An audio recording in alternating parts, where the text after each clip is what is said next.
A tua história te dará um nome. Hebreus 11, 23.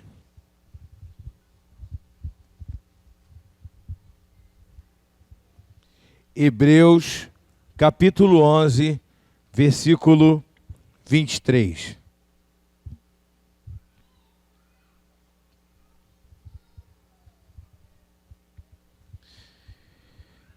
Quem achou, diga amém. Pela fé, Moisés, apenas nascido, foi ocultado pelos seus pais durante 3 meses, porque viram que a criança era formosa. Também não ficaram amedrontados pelo decreto do rei. Pela fé, Moisés, quando já homem feito, recusou-se ser chamado filho da filha de Faraó, preferindo ser maltratado junto com o povo de Deus, a usufruir os prazeres transitórios do pecado. Entenda o seguinte: nós recebemos muitos rótulos nessa vida. Aliás, uma das coisas que o mundo gosta de fazer é nos rotular, nos dar nomenclaturas. Isso é bom, mas também é horrível. Porque existem nomenclaturas que nós recebemos porque nós merecemos. Se o homem rouba, o nome dele na sociedade é ladrão. Se alguém é um bandido, ou um matador, um serial killer, no bairro, talvez ninguém saiba o nome. Ou quando conte a história dele, eu fale o nome, alguém não vai lembrar e vai falar assim: aquele que matou fulano, que matou Beltrano. Ah, estou lembrado, o fulano. Ele vai ser lembrado pelas más obras que ele cometeu. Existem pessoas que receberam nomenclaturas injustas sem ter merecido isso. Esse, Jesus chama de bem-aventurados. Bem-aventurados aqueles que foram caluniados, que maldizendo, mentindo a seu respeito, por causa de mim. Mentindo. E também tem aqueles que fizeram excelentes obras, que as obras falaram por si, falaram por ele. Amém? Moisés é um desses homens. Agora olha que tremendo. Qual era o nome de Moisés? Quem sabe aqui o nome de Moisés? É estranho dizer isso, né? Mas Moisés já tinha 3 meses. Será que uma criança com 3 meses ela já não tem nome? Se um pai e uma mãe, antes mesmo da criança nascer, ela já começa a conjecturar alguns nomes. Ela começa a dizer: olha, se for menina, vai ser tal nome. Se for menino, vai ser tal nome. Ou então o homem oriental ele poderia até criar uma expectativa por ser filho homem, porque eles tinham a obsessão de querer ter um homem primeiro. Ele poderia colocar só nome de homem e escolher. Se for homem, não vai ser homem, não era assim muito antigamente, e vai ser o nome tal. Mas não se tem o caso, porque Moisés não era o filho mais velho. O filho mais velho era Arão. Então ele já tinha Arão, depois já tinha Miriam, Moisés já tinha outros irmãos. Então não tinha expectativa entre ser homem e ser mulher. Então vamos embora que Joquebede estava grávida, né, Joquebede parece um nome masculino, mas Joquebede é a mãe dele, tá, gente? Eu conheci um homem chamado Joquebede. Sério, mora aqui na Grama, me apresentaram ele. Falei: isso aqui é meu amigo, o Joquebede. O Joquebede? Amém. Eu nem falei muito com esse negócio hoje de trans, masculino, feminino, a gente pode ser até processado. Amém. O Joquebede. A questão é que Joquebede já sabia que era menina, ela fez uma ultravaginal, ou então a sonografia para saber se era menino ou menino. Não, mas eles já tinham a expectativa de um nome. Agora, se eles não tivessem a expectativa de um nome, com 1 mês de nascido, com 10 dias de nascido, será que essa criança não teria um nome?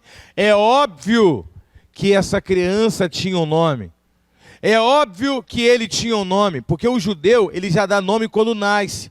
Até hoje em Israel há essa cultura. Quando uma criança nasce, eles olharam, estava Jacó e estava Esaú na barriga, não era isso? Esaú nasceu peludo e vermelhado, aquela pele avermelhada. Qual foi o nome que Isaac deu? Esaú-Edom. Esaú significa peludo. Aquelas crianças nascem com as costinhas muito peluda. Peludo. E Edom significa vermelho. Esaú-Edom. E Jacó, ele agarrou no calcanhar do irmão, como se quisesse nascer na frente. Então o pai pensou, trapaceiro. Então teu nome vai ser Jacó, que significa suplantador, que significa trapaceiro, aquele que quer puxar para trás, aquele que quer enganar desde a barriga. Eu vou falar um pouco sobre eles daqui a pouco.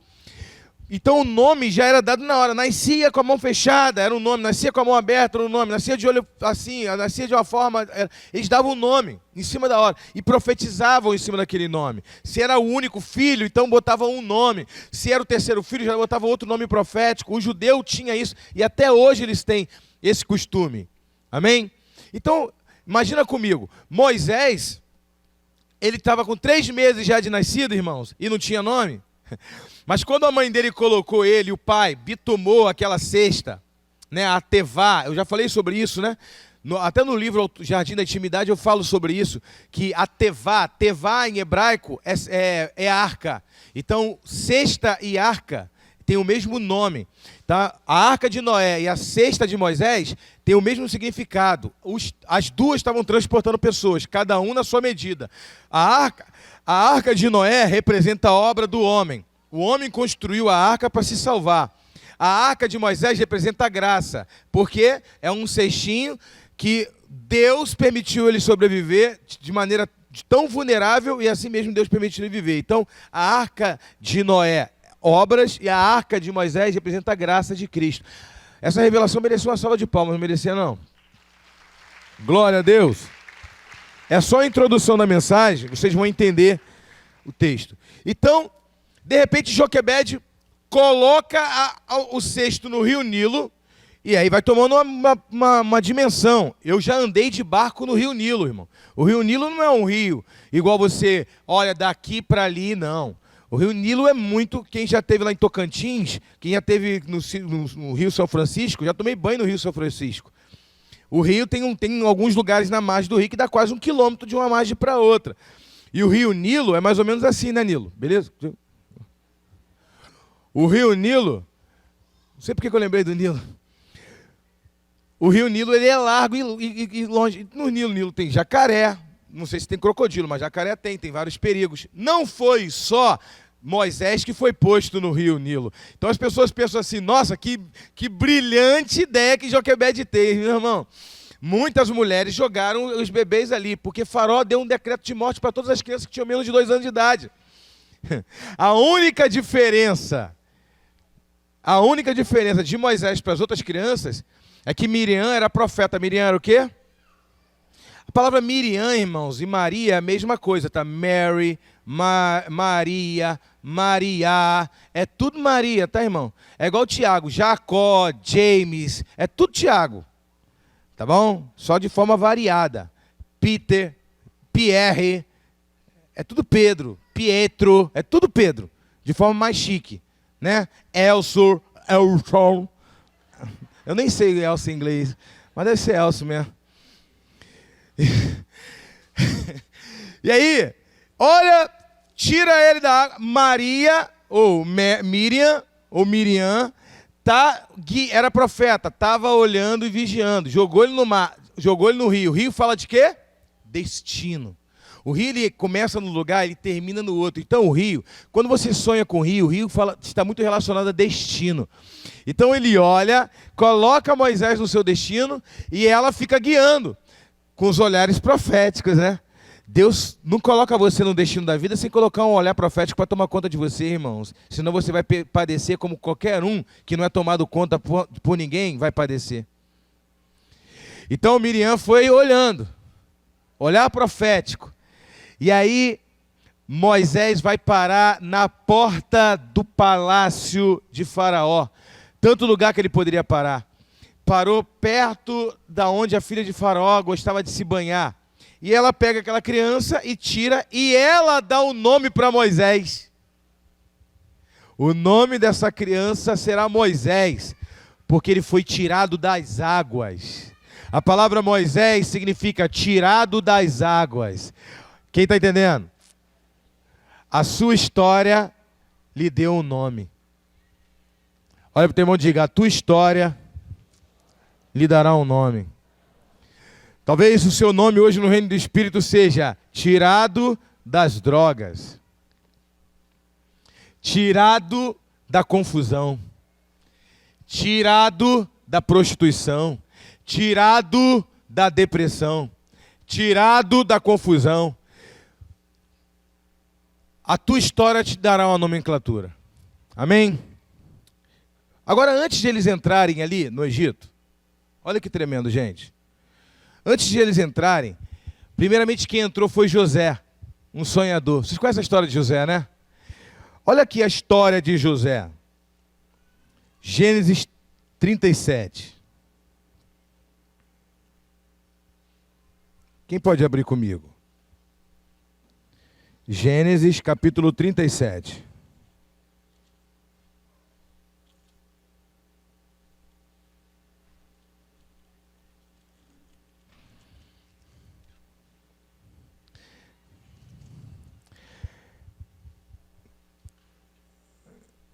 Versículo 2. Esta é a história de Jacó. Tendo José 17 anos, só essa parte. Eu já li esse texto umas 3 vezes aqui na igreja. Essa é a história de Jacó. Tendo José 17 anos, quem entendeu alguma coisa? A Bíblia inclina-se a contar a história de Jacó e diz, de Jacó, essa é a história de Jacó. Tendo José 17 anos, e daí em diante vai contar a história de José toda. São 2 capítulos inteiros contando a história de José. E aí tu pergunta, cadê a história de Jacó? A história de Jacó é essa, tendo José 17 anos. Por quê? Quem marcou a história da família de Jacó foi aquele que mais sonhou. Você vai marcar a história da tua família através do teu sonho.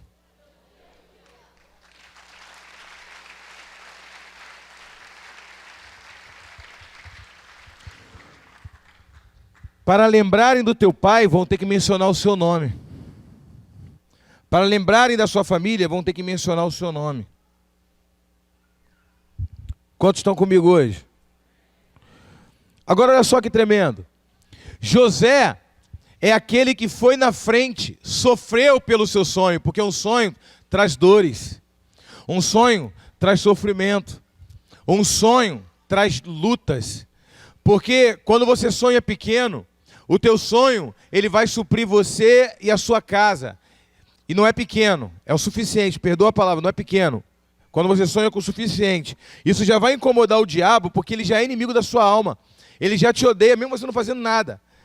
Só você cuidar da tua família, ele já vai querer destruir tua casa. Agora, olha só que tremendo. Quando o teu sonho é expansivo, quando o teu sonho vai alcançar outras famílias e mudar a história de outras pessoas, então, irmãos, a opressão é muito maior. A luta que você passa para viver esse sonho, porque não envolve somente você, envolve um benefício muito maior. Então você vai sofrer pressões por causa disso. José sofreu todas aquelas pressões, eu não vou pregar sobre José hoje. Passou 13 anos no calabouço. Quando ele sai, a família toda, 71 almas, a Bíblia diz, o pai e mais 70, entram no Egito. Agora olha só que tremendo. O povo não passou fome porque tinha um José sonhando. O teu sonho vai livrar a tua família da morte, da fome, da destruição. Muitas pessoas vão viver do teu sonho. Até reis não vão morrer de fome ou por falta de direcionamentos por causa do teu sonho. Você tem que ousar sonhar. Só que não vale a pena somente eu sonhar. Tem que aprender a sofrer pelo seu sonho. Porque se você sonha coisas grandes, então tem que aprender a ter resiliência pelos seus sonhos. Porque o inimigo vai atacar tua mente, vai atacar o teu coração, ele vai querer fazer você desistir, pessoas mais próximas de vocês vão querer te desestimular, palavras contrárias para querer fazer você parar, pessoas vão querer dar decretos de derrota para você, aonde você menos espera vai vir uma seta para poder querer te desanimar, você tem que ser superior a isso. Você tem que se livrar dessas setas, clamar pelo sangue de Jesus e continuar olhando para o foco. Por isso que eu falei, se Deus tem um projeto muito grande contigo, o diabo vai influenciar pessoas para ficar falando besteira para você, ficar enchendo sua cabeça de coisas que não tem importância. E se Beltrano é fulano, é ladrão? E se Beltrano não é? O que você tem a ver com isso? O que Deus tem para você? Começa a focar no que Deus tem para você. Porque a minha avózinha, ela tinha pouco estudo. Era merendeira de escola, mas ela tinha o dom do amor e crente. Ela ensinava assim, Davi, Nunca aponta para ninguém. Porque quando você aponta, você tem 3 apontando para você e 1 apontando para o céu. Significa que quando eu aponto para alguém, na verdade, toda vez que eu aponto para alguém, o diabo está querendo camuflar algo de errado na minha vida, que eu não consigo enxergar e detectar para mudar e minha vida melhorar. Porque quando eu consigo detectar o defeito de alguém, eu estou ocultando o meu. Porque eu tenho tantas coisas para mudar. Alguém pergunta assim, apóstolo, o que tu acha do pastor fulano? Cara, sinceramente, eu não sei, eu não flutuco na internet para ver. Apóstolo, teve uma pessoa que falou assim, apóstolo, o senhor já pregou algumas mensagens lá do Tiago Brunet, não foi? Falei assim, cara, vou falar a verdade, já vi um vídeo dele de 23 minutos. Não, é porque o senhor pregou a mesma coisa. Você, vem cá, ele não pode ter copiado a minha, não? Sei lá, irmãos, tudo pode acontecer, não estou dizendo que, né? O cara é inteligente, já li livro dele. Mas não pode ter sido, aí as pessoas, entendendo? O senhor já futucou a vida dele? Cara, eu nunca futuquei a vida de ninguém. Eu tenho tanta coisa para resolver, eu tenho livro para escrever, tenho um seminário de cura e libertação que Deus está me dando, amém, irmão? Cura e libertação tremendo, tenho um livro para escrever de cura e de libertação. Eu tenho tanta coisa para fazer, eu tenho tantas coisas no meu coração que vão me dar nome, tantas coisas que vão contribuir para construir a minha história, que vão me dar nome. Então eu não posso perder tempo construindo falso testemunho de alguém ou tirando conjecturas da vida da pessoa, porque a gente sempre vai conhecer a vida da pessoa em parte, a gente nunca vai saber o todo da história, a gente vai se tornar uma pessoa injusta, não é isso? Falando de uma pessoa, de uma parte que alguém nos contou, a gente nunca vai saber de tudo. Eu vou perder tempo ouvindo uma parte de uma história que eu nem sei se é verdade da outra pessoa, enquanto a minha vida está ficando para trás, se tornando um conto de fada. Então eu tenho que buscar o Senhor, amém, irmão? Construir a minha vida com o Senhor, construir uma história, porque essa história vai me dar um nome. Ser conhecido, um dia uma pessoa falou para mim assim, apóstolo, eu sou cheio de sonhos. No domingo passado eu falei, foi domingo, né? Eu falei que do reino de Deus, né? Que Deus, o céu é o nosso lugar. Amém, eu falei, eu amo Deus e eu quero morar no céu, mas eu falei, Deus, não precisa de ser agora, né? Mas eu te amo, quando o senhor achar melhor eu vou estar indo. Agora olha só que tremendo. Aí eu falei assim, eu amo tanto viver, irmão, mas tanto viver eu quero construir uma história. É um sonho, eu quero ganhar almas, mas eu quero deixar um legado para minha família de história. E aí minha esposa falou assim um dia, bem te conversando, o que vai colocar na nossa lápide quando a gente morrer? Eu falei assim, coloca lá assim, eu não queria estar aqui, estou aqui forçado.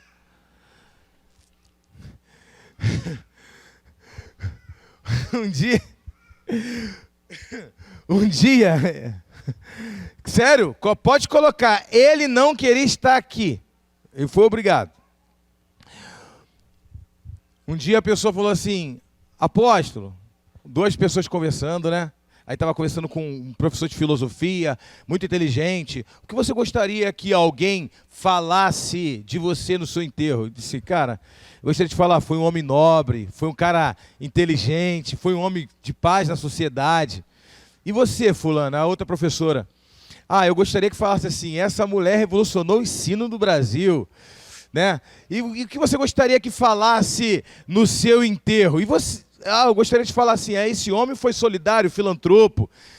E você, fulano, por que tu está perguntando isso pra gente? O que tu gostaria que alguém falasse de você no seu enterro? Ele disse, eu queria que falasse assim, olha, ele se mexeu. Ou seja, ninguém quer morrer, né, irmão? Eu sou desses. É isso que eu gostaria que falasse no meu enterro. Ei, líder de intercessão, em volta do caixão, em nome de Jesus, ora para ressuscitar. Não ressuscitei? Entrega a minha alma. Mas tenta pelo menos. Se você ficar com medo de orar e eu não ressuscitar, sabe o que tu faz? Fala baixinho, ora em língua que só o Espírito ouve. Ressuscita, ninguém vai saber. Tenta, tá, irmão? Em nome de Jesus. Então eu quero construir uma história. Mas uma história limpa. Amém, irmão? Uma história que traga orgulho para minha família. Uma história que traga orgulho para a sociedade. Uma história de que os seus netos, os seus filhos, os seus bisnetos possam, por ter me conhecido pouco, só em ouvir vocês falarem de mim, possam se orgulhar de ter tido um pastor aqui nessa sociedade assim.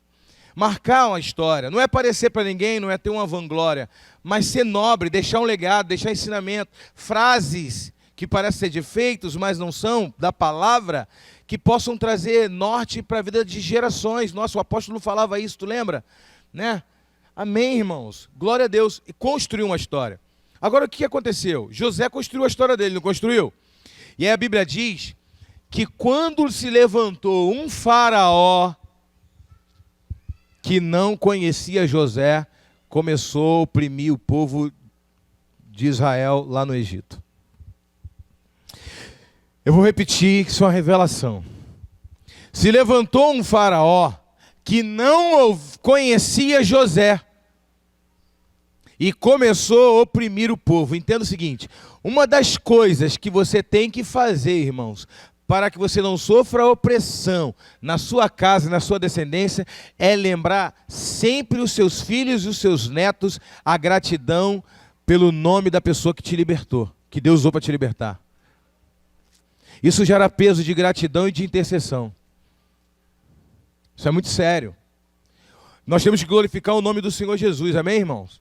Porém, lembrar os nossos filhos, olha, quando tá vendo aquele homem ali que orou por mim, tá vendo aquele meu líder de célula ali, tá vendo aquele meu apóstolo? Então, crescer, quando você crescer, tu pode falar pro teu filho, aquele homem ali contribuiu para libertar a nossa geração. Nós éramos escravos do diabo e Deus usou ele para nos libertar. E hoje você é livre, hoje você é um pastor, filho, hoje você é um empresário, porque aquele líder de célula lá, fulano de tal, o nome dele, guarda esse nome. A nossa família teve um antes e depois. Assim como Cristo mudou a história da humanidade no meio, antes e depois, antes de Cristo, depois de Cristo, aquele pequeno Cristo ali, aquele homem, aquela mulher, quando ele entrou na nossa história, ele mudou a história da nossa família, antes e depois. Antes nós éramos pinguços, viciados, sei lá, de outras religiões. E quando ele entrou, a nossa vida mudou. A nossa vida teve paz, alegria, e nós conhecemos Jesus. Então a nossa vida, a nossa história da nossa família tem um marco antes do pastor Ulisses, depois do pastor Ulisses. Antes do pastor Elcio, depois do pastor Elcio. Então, essas pessoas já marcaram a sua história. E pessoas que marcaram a sua história precisam ser lembradas. A glória é de Jesus Cristo, mas precisam ser lembradas. Sabe qual foi o erro do povo? O erro do povo não foi ter lembrado Faraó, lembrado a descendência de Faraó. Quem foi José? Quando o povo parou de ser grato pelo que José fez, a opressão veio sobre eles. Quem disse que eles tinham que sair do Egito simplesmente pelo abraço de Moisés? Eles não poderiam sair do Egito pelo entendimento perfeito de Faraó? Faraó, alguém, um profeta, dizer, Faraó, chegou o tempo de nós sairmos daqui, chegou o tempo de a gente ir para a terra prometida. Faraó falar, em memória de José, ele entrou, não foi forçado, também não vai sair forçado. Pode ir, fica à vontade. Por que tinha que ser com sofrimento? O povo sofre quando esquece de onde saiu.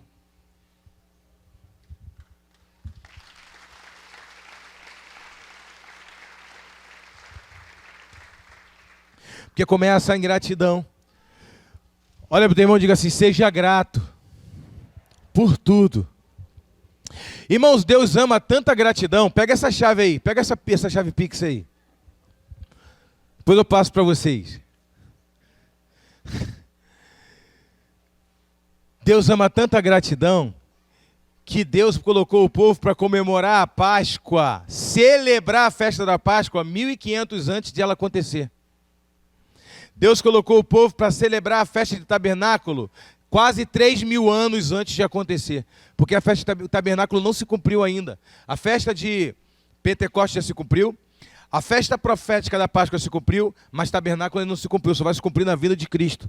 Agora olha só. Deus mandou o povo comemorar a festa 3.000 antes, 2.000 anos antes. A celebração tem que vir antes do milagre, irmão. Não se recebe para celebrar. Tem que se celebrar antes.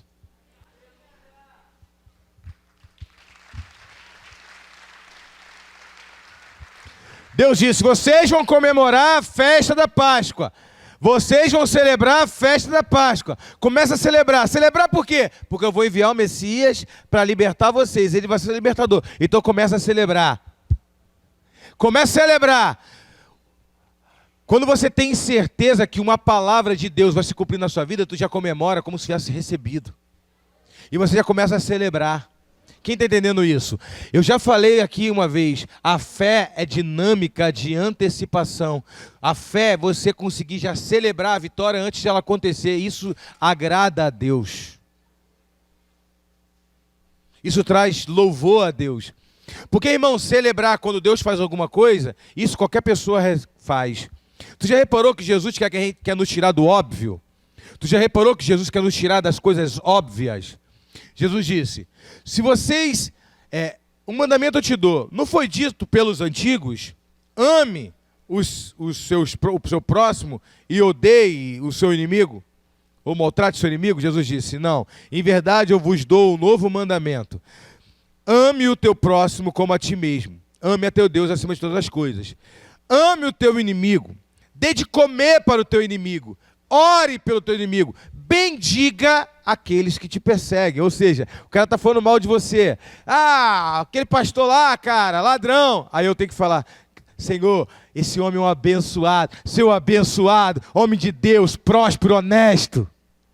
E Jesus está querendo dizer, olha, quando alguém fala mal de você, bendiga quem falou mal. Ou seja, não seja igual a ele, seja igual a mim. Viu? Jesus está querendo dizer, porque se você der a moeda, na mesma moeda dele, você vai parecer com ele. E quais são as suas obras? Suas obras são as obras dele. Agora, se você quiser ser parecido comigo, bendiga quem te maldiz. Abençoe quem te amaldiçoar. Dê de comer ao teu inimigo. Quantos cristãos tem aqui? Quem pode dar salva de palmas para o Senhor?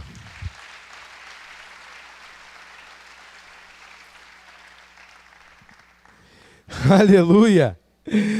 Ai, meu Deus. Deus está falando sim ou não, amém? Glória a Deus. Então Deus está colocando você como José na sua casa. Aleluia. Irmãos, olha só que revelação que Deus me deu.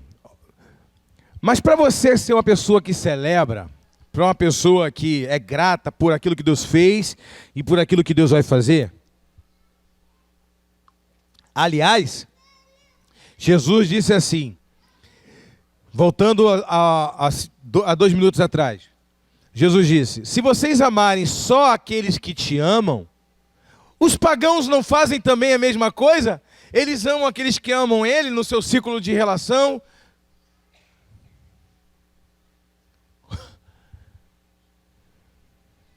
Não é isso? Então eu digo para vocês, ame os vossos inimigos, e vocês serão igual a mim. Vocês vão fazer algo diferente. Agora olha só, Jonas quando foi lançado no mar, um grande peixe pegou ele. Pegou ou não pegou? E aí levou ele, lê o texto. A Bíblia diz que ele desceu tão profundo, ficou 3 dias na barriga de um grande peixe. Vamos conjecturar que seja uma baleia, meu irmão? Vamos supor, uma baleia. Pode ser uma baleia? Pode. Vamos lá. Embora a baleia seja mamífero, né? Mas um grande peixe engoliu ele e levou ele para o mais profundo abismo. Não é isso que está escrito? Não. A Bíblia diz que Jonas foi levado tão profundo que ele estava abaixo do abismo. Irmãos, aquele homem estava fugindo da vontade de Deus. Aquele homem estava fugindo, mas a sua história lhe deu nome. Quando você quer contar uma história para uma criança de Jonas, quem é Jonas? A criança vai falar, aquele que foi engolido por uma baleia. A história dele deu um nome para ele. Um profeta que fugiu, mas Deus honrou ele lá na frente. Agora que tremendo. Uma pressão tão grande no fundo do mar, abaixo dos abismos. Como que pode um homem ir tão profundo e não morrer? Quem está aí atrás comigo? Presta atenção.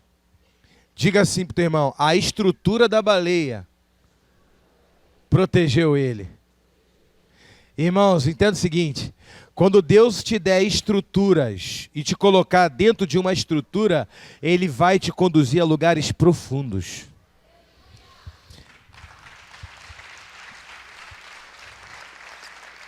O que nos faz nos levar a lugares profundos não são as nossas capacidades, mas onde Deus nos colocou. Tá chovendo, o pessoal já está pensando, meu Deus, e essa parede? Aquela ali já está com cinta, tá? Pode ficar tranquilo. Aquela ali está meio duvidosa, mas Deus está contigo, pode ficar tranquilo. Amém? Só não pode ventar. Se ventar, tu passa para cá, tá? Em nome de Jesus. Pelo que eu já estou vendo, eu estava ventando, mas eu estou terminando aqui. Então, você que está todo mundo sentado aí, aceita Jesus hoje, vem para cá para frente, que dor livramento Deus pode te dar. Amém? Glória a Deus. Quem está feliz hoje na presença do Senhor? Então, irmãos, A gratidão. Irmãos, eu tenho muita coisa que eu poderia falar aqui. Eu tô com tanta coisa para falar, mas eu tenho que aprender com a pastora Ana. A gente tem que parar no tempo certo. Amém, irmãos? De repente eu vou pagar o tempo 2, segundo tempo. Amém? No domingo eu vou continuar essa mensagem. Mas eu quero dizer para você o seguinte. O teu destino, Deus vai te colocar no teu destino. Eu quero terminar com Moisés aqui. Deus não poderia ter levado Moisés para outro lugar? Deus levou Moisés para a casa do inimigo. Irmãos, se o teu destino for enfrentar dificuldades, Deus vai te levar para o lugar do confronto. Entenda o seguinte, a gente fala assim, eu quero fugir daqui, eu não aguento mais conviver com essa pessoa, eu não aguento mais a minha mãe, eu não aguento mais a minha tia. Se Deus colocou no teu destino viver com essa pessoa, Deus quer te colocar para confrontar aquilo que te perturba, não fugir daquilo. É testemunho. Amém? Deus vai te preparar no palácio do teu inimigo. Se Deus tem para você ser o gerente ou dono de uma empresa, Ele vai colocar pessoas para te perturbar ali. Ele não vai te livrar das perturbações, Ele não vai te livrar de críticos. Se o gerente da empresa, o dono da empresa olhar para você e ver você como o cara da empresa, vai ter pessoas com ciúme de você, inveja de você. Então Deus não vai te proteger, te botar com uma cúpulazinha, te proteger e te mandar para outro lugar não. Sabe o que Deus vai fazer? O rio que Deus te der vai te levar para o lugar do confronto, porque é ali que você vai crescer. Agora, quando Moisés cresceu, irmãos, embora quem deu o nome para ele foi a filha de Faraó, ele preferiu sair do palácio, rejeitando os prazeres transitórios desse mundo, a viver a vontade e o propósito de Deus.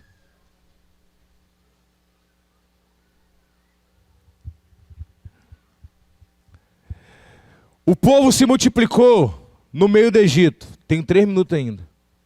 Fica olhando com essa cara para mim não, pastor Vinícius. Quando o povo se multiplicou no Egito, o faraó disse, esses estão se multiplicando demais, eles estão tendo filho demais. Filho naquela época, multiplicar é prosperidade, amém, irmão? Eu sou rico, viu? Então ele diz o seguinte, esse povo é maior do que nós. Qual era o medo de Faraó, gente? Que os hebreus eram maiores do que eles. Eles estavam numa grande quantidade. O império era deles, mas tinha mais judeus do que eles. Irmãos, entenda o seguinte, Deus está abençoando toda a nossa igreja, eu profetizo em nome de Jesus. Vai ter mais gente crente no mundo do que gente do mundo. Tu vai andar no meio da rua aí, o pessoal vai falar, graça e paz. Graça e paz. Vai ter uns falando paz do Senhor. Mas a cada 10 que tu passar, vai falar, graça e paz. Sabe por quê? Deus está usando a nossa igreja para fazer a diferença. Agora escuta essa, que essa aqui você vai ficar feliz. Quem aqui já entrou na fila, entrou no mercado ou num banco, quando você chegou na fila do supermercado para pagar, não tinha fila nenhuma, e quando tu chegou para pagar, começou uma fila de mais de 30 pessoas atrás de você, tu pensou, cheguei na hora certa. Se eu chego 10 minutos depois, eu ia pegar essa fila enorme. Quem já aconteceu isso? Tu chegou na hora certa não, irmão. Aquele lugar começou a encher depois que tu chegou. Aquele lugar só encheu porque tu colocou o pé. Sabe o que é isso? É prosperidade. Faz assim, Ronaldo. Tem um monte de Ronaldo, né? Ali, ó. O Naldinho ali. Tá vendo? Careca brilhando ali atrás. Tá. O que o rapaz da cerâmica falou lá, que me vendeu a cerâmica? Ele falou, toda vez que o senhor pisa nessa loja não tem ninguém. Quando o senhor vai embora, a loja está lotada. Tá lembrado? Aí quando a segunda vez eu estive lá de novo, né, com o Ronaldo para fazer o orçamento, a loja estava vazia, irmão, ele me dando maior atenção. Daqui a pouco ele parava e ele falou assim, pastor, me desculpa, eu fico enrolando, segurando o senhor aqui, porque quando o senhor está aqui, a loja lota. Foi ou não foi? Irmãos, pessoas vão querer você perto, porque onde você estiver vai ter multiplicação e vai ter prosperidade.